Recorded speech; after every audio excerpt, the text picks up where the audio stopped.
Louisiana Beer Reviews, Special Edition, St. Arnold Oktoberfest, Revisited.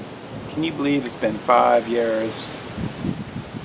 September 2013 since I reviewed this beer. It's bottled on July 30th, 2018. It's got the date, guys. Brewed for fall. They say that in parentheses, in quotation marks, fall. And they're making fun of themselves because they know it came out in the summer. 6.6% alcohol. They use 3 German malt varieties that they don't talk about. International bitterness units are 14. Glad I checked because I was wanting to say 15. It was introduced 21 years ago in 1997. The hops are German style Saaz and Hallertau hops. Untapped gives it a 73 out of 100. Beer Advocate really likes it as well, and Rate Beer doesn't really like it too much. Alright, there are some video reviews for this beer. Not a huge amount, but some. Alright, they used to have a twist cap, I think, the last time I reviewed it, but now they've gone to the pry-off caps. Okie doke, here we go.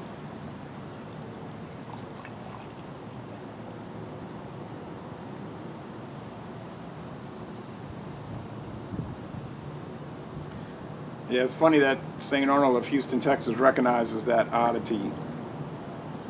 There's a football stadium in the background. Yeah. Texas high school football.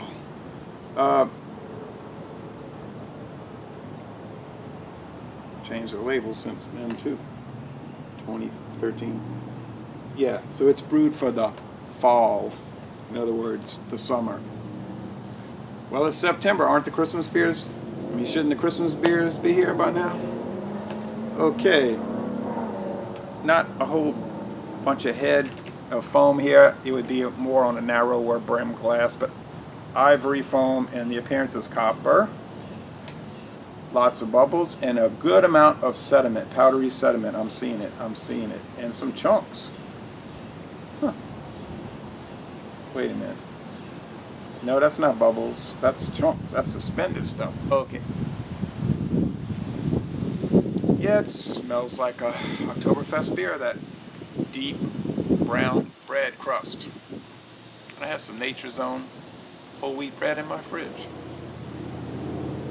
Yeah, I keep the bread in the refrigerator. It stays good for a long time. All you gotta do is put it in the toaster oven and let it heat up for a minute. It'll be nice, hot, and soft. All right. But it smells like that. A little bit of that syrupy malt that you get with these type of beers.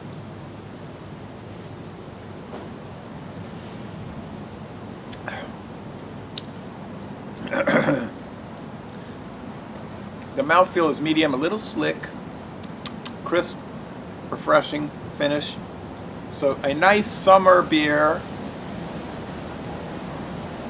made us ostensibly for the fall, but not really. Not in reality.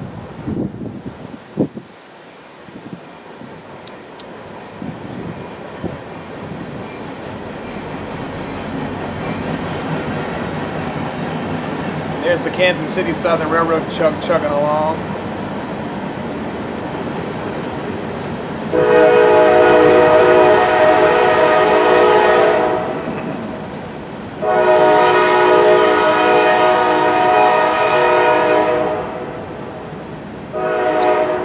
Some people will rag on this style of beer and say, it ain't that great. Well, I don't know if it's that great. I don't know if anybody ever really said it was that great. They're just nice to drink. And I think it's great that it's nice to drink.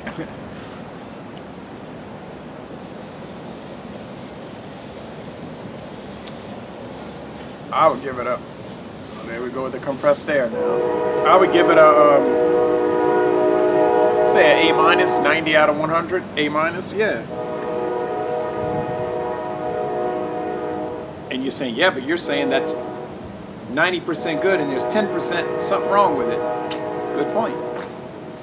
Like, what's the problem with the beer? What's the downside of it? Well, it's not the most exuberant flavor. It's on maybe you could say the bland side of things.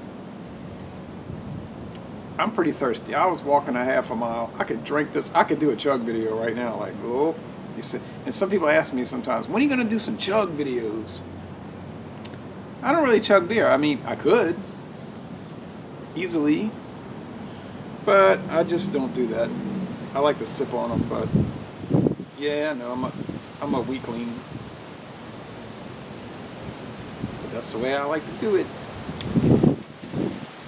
Alright, so Les Le Bon Temps Relais, a very good, actually an excellent beer, and I'm going to end this review in this wind. I know it's windy, by saying, y'all come on down to southeastern Louisiana.